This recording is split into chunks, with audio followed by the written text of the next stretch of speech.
Bienvenue dans cette nouvelle vidéo. Aujourd'hui, on va continuer de parler de l'IA dans les logiciels de dessin.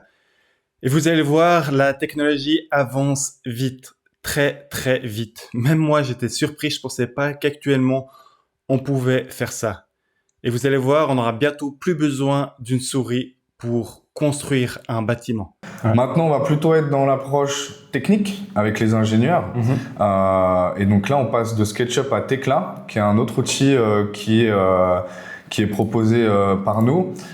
Tekla, de base, c'est un logiciel qui a des années, qui a plus de 20 ans sur le domaine de la construction métallique. Ouais. Ce qui est beaucoup apprécié, c'est sa technologie 3D, justement. On n'est pas dans une élévation d'un plan 2D en 3D.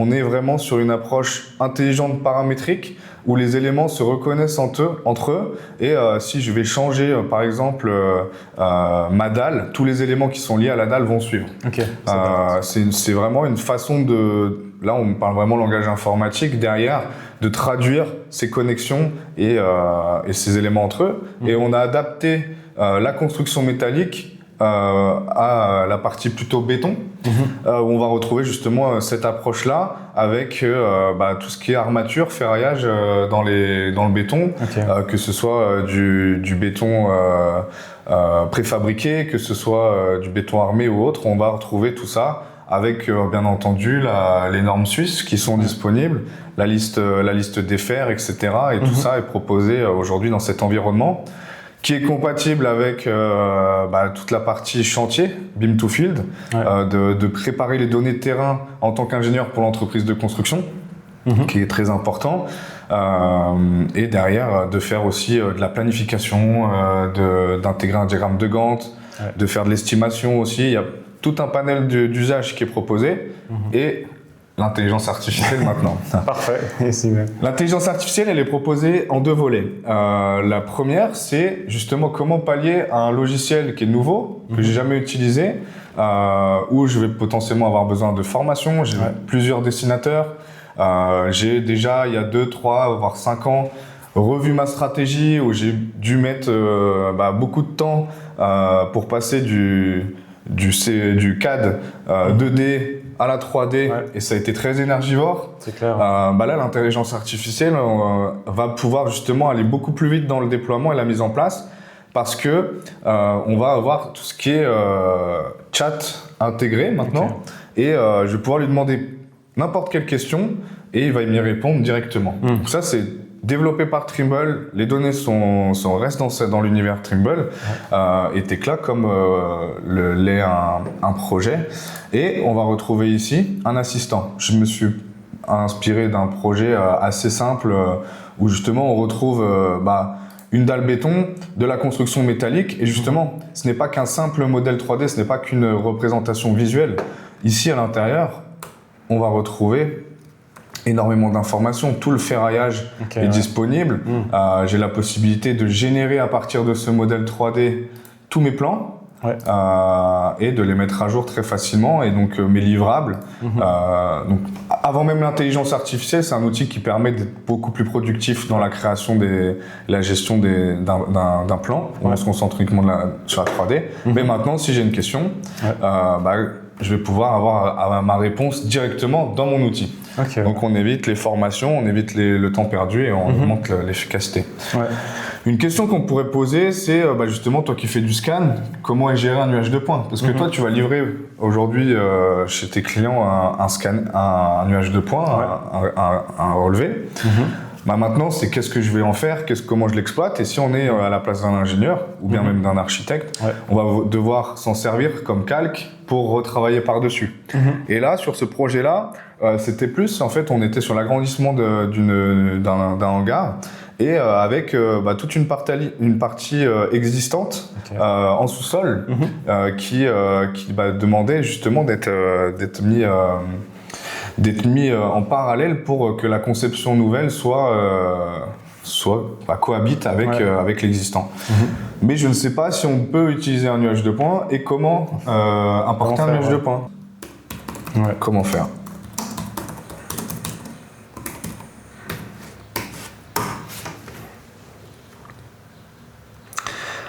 En quelques clics, en une question, comme je disais, avec la possibilité même d'écrire avec une faute d'orthographe ou autre, il va nous sortir les étapes, toutes les étapes. Et donc, c'est pour ça qu'on appelle ça un assistant. Ouais. Et tout à l'heure, tu demandais justement quel est peut-être l'avenir du logiciel. Et ben, ça va peut-être être que le pointeur de la souris va directement cliquer au bon endroit pour le faire en traduisant cette demande.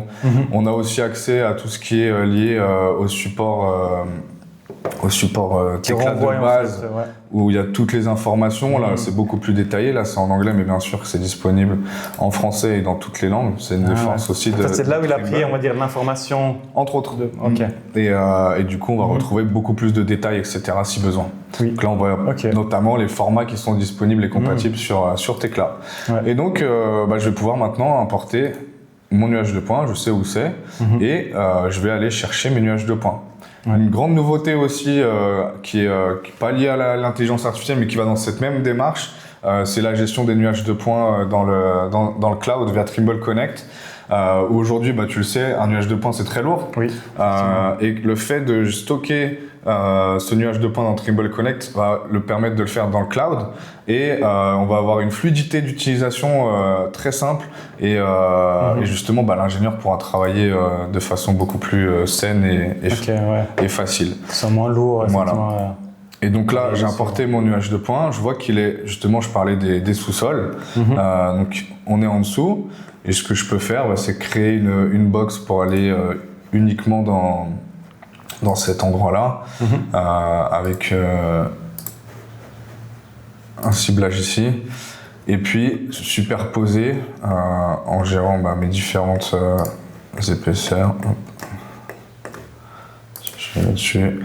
Là, je peux facilement moduler et regarder en dessous si tout mon passage technique rentre bien dans cette cave qui est prévue à cet effet. Ouais, ok. Ça, c'est un premier usage de l'intelligence artificielle simple qui nous aide en fait à comprendre, utiliser le logiciel. Et qui, pour moi, va avoir déjà un énorme impact dans, comme je disais, la prise en main des outils. Et là, il est directement intégré dans le logiciel. C'est un outil qui est propre, en tout cas, à ça. La deuxième partie, tu demandais aussi tout à l'heure, est-ce que il va falloir des nouvelles compétences en code, en éléments comme ça. Et on va pouvoir maintenant faire une demande comme je viens de faire, mais pas en posant une question de fonctionnalité, mais de faire une demande d'exécution. Ok, ouais. Et c'est du langage informatique. Et du coup, il va traduire, grâce à l'intelligence artificielle, ma demande qui est un humain avec notre langage quotidien en langage informatique, et de créer étape par étape un bâtiment où on va même voir justement qu'on va être en capacité de définir un prompt, un template qui va potentiellement être proposé demain à un bureau d'ingénieur. On est sur ce projet-là, c'est un bâtiment type logement. On va pouvoir mettre, il y a X logements, le nombre d'étages, tous ces éléments-là, et très vite générer un premier bâtiment. Ouais, donc vraiment de la création pure. On n'enlèvera pas le travail humain, je vais vous montrer justement tout de suite. Donc là, je retourne dans mon assistant intelligent artificiel, mais je vais passer dans la partie développeur. Okay. Et là, on pourrait lui demander étape par étape sur une petite halle. Je fais l'agrandissement de mon parking chez moi. Je dois couler une dalle béton. Donc, crée-moi une dalle béton de 25 mètres par 10 mètres.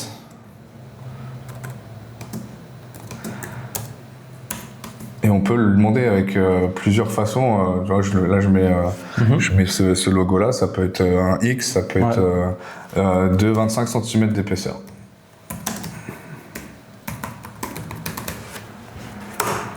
Là, il ne va pas le créer instantanément, mais par contre, il va me traduire ma demande en langage informatique. Ok. Donc, je ne sais pas coder, je ne sais même pas ce qui est écrit, mais je vais pouvoir par contre l'adapter à l'outil et lui demander d'exécuter ces éléments-là. Et on va retrouver ici l'explication avec tous les éléments qu'on pourrait justement mettre à disposition en tant que template. Je lui demande d'exécuter le code.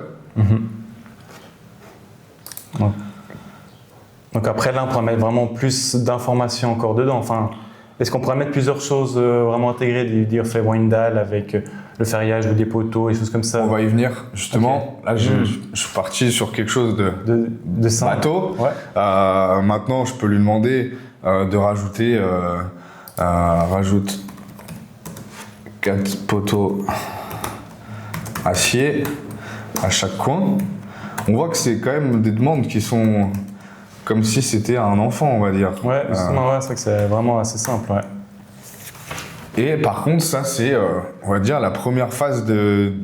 Je parlais d'apprivoiser l'intelligence artificielle, c'est déjà commencer à communiquer ensemble, de voir comment ma demande, elle est traduite et si elle est bien appliquée.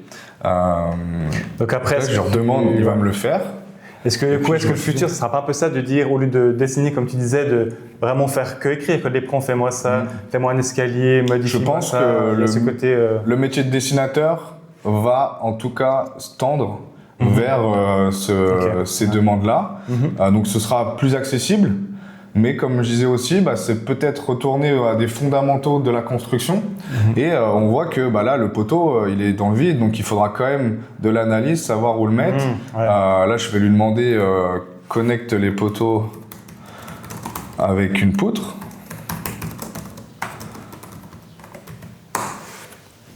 Et on voit que ça va très vite et que ça sort. Mais on peut aller encore beaucoup plus loin dès aujourd'hui, justement avec la création d'un prompt. Est-ce que ça ne sera pas aussi ça, ce côté des nouvelles compétences à avoir, c'est de savoir bien écrire un prompt pour vraiment que le rendu soit vraiment fidèle et assez rapide? C'est évident que demain, une entreprise, un bureau d'ingénieurs qui veut intégrer ça va devoir investir dans une ressource humaine qui peut déjà être disponible, comme on l'a vu avec le BIM, quelqu'un de volontaire. Il n'y a pas besoin de compétences en informatique incroyables, on le voit. Mais par contre, de traduire comment et de mettre en place un processus, ça va être son travail.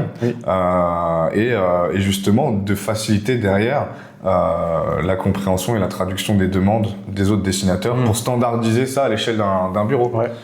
Et là, on voit du coup que je rajoute facilement les poutres. Effectivement. On est sur quelque chose de simple, de très facile, mais on est encore dans quelque chose qu'il va falloir retravailler. Maintenant, je vais justement prendre l'exemple pour finir d'un prompt que nous on a mis à disposition, qu'on est aujourd'hui à la recherche de clients qui souhaiteraient justement passer à ça, avec qui on va passer du temps à définir ces prompts, parce qu'il y en aura plusieurs. Ça fera une bibliothèque. Voilà, une bibliothèque de templates. Et puis il y aura juste des données d'entrée simples à renseigner, comme le nombre d'étages, le type de béton, et en fait de créer ce qu'on veut. Et donc là, je vais marquer les prompts. Et on va voir que donc c'est un prompt aujourd'hui qui est en anglais, mais qu'on pourra traduire, et que justement, là, je lui demande un bâtiment avec 5 étages, les niveaux de chaque étage, la longueur, la largeur. Je vais avoir une partie structurelle en acier avec du profil d'HEA 200, etc. Du béton. Dans le béton, je vais aussi lui demander d'avoir du béton préfabriqué, précontraint. Et en fait, on va avoir un bâtiment complet grâce juste à cette traduction. Un bâtiment qui aura, pour quelqu'un de confirmer sur un logiciel comme celui-là, lui aurait peut-être demandé une matinée. Donc là, l'impact, l'impact, il est là. Ouais, c'est assez dingue. Ouais. Et là, je lui renseigne le prompt. Même exercice que tout à l'heure. Mes résultats avec quelque chose de fini entre guillemets. C'est ça. En fait, les compétences professionnelles restent. On doit être compétent, on doit savoir la technique, mais c'est plus la partie, on va dire, exécution du plan qui peut être vraiment optimisée. Et ouais, c'est vrai que c'est assez fou en fait la vitesse. Ça Et va. là, on voit du coup ma structure métallique complète. Ah ouais. Donc on peut rajouter, comme je disais, j'ai pas mis la partie béton, etc. Ouais. Et avoir une première base de travail. On n'est pas encore sur quelque chose et je suis pas certain que à l'avenir ce soit toujours très bon d'avoir tout d'un coup, mais en très peu de temps, j'ai facilité le métier du dessinateur. Ouais. Peut-être surtout sur des éléments peut-être qui font assez souvent des techniques qui pourraient faire, comme tu dis, une bibliothèque et puis chaque fois en fait C'est l'idée. copier-coller et puis ça fait déjà la base, après ils retravaillent sur cette base, en fait c'est vraiment ça. Et voilà, en tout cas, pour répondre à ta question, quel est le métier de l'ingénieur ou des dessinateurs de demain, ou qu'est-ce qui sera dans 10 ans? On pourrait penser que ça, ce serait dans 10 ans, mais en fait, c'est déjà là. Justement, on voit que ça évolue vraiment assez rapidement. Et comme tu dis, c'est pour ça que je pense que c'est bien de se mettre tout de suite, maintenant en tout cas, ou en tout cas tester en fait, les outils qui existent pour voir ce que ça peut vraiment apporter. Je pense que tester, c'est adhérer. Moi le premier, moi je suis pas un grand fan dessinateur et je déteste, je suis un peu impatient passer du temps à chercher des fonctionnalités, des choses comme ça, et je vois avec évidence que l'intelligence artificielle de cette forme va nous permettre clairement. à d'autres profils, comme on dit, il y a une pénurie de profils de dessinateurs, peut-être de tendre vers ce métier, et surtout d'être beaucoup plus productif. Effectivement, ouais. Et donc celui qui prendra pas le pas maintenant ou qui monte pas dans le train, je pense qu'il a des chances de rester à quai d'ici. Si on reprend la courbe d'apprentissage, peut-être quelques mois. C'est ça, ouais. En tout cas, parfait. Merci beaucoup pour cette démonstration. Puis je me réjouis en tout cas de voir potentiellement d'autres outils que tu aurais. Donc n'hésite pas justement, on se recontacte et puis montrer un peu à tout le monde l'évolution de ces logiciels justement pour que les gens restent un peu à la pointe justement de la technologie et puis qu'ils passent ce train justement, qui montent dedans et puis qu'ils voient justement l'évolution et puis qu'est-ce qui est possible de faire aujourd'hui.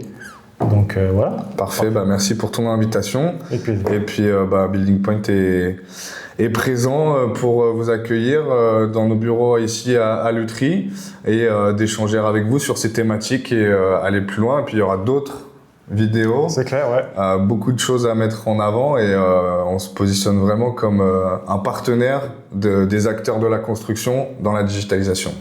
Effectivement, on voit que les technologies, les logiciels, l'IA avancent hyper rapidement. Donc, si tu veux voir les prochaines démos, les prochains tests, abonne-toi et porte-toi bien. Je te souhaite une bonne journée, une bonne semaine et ciao!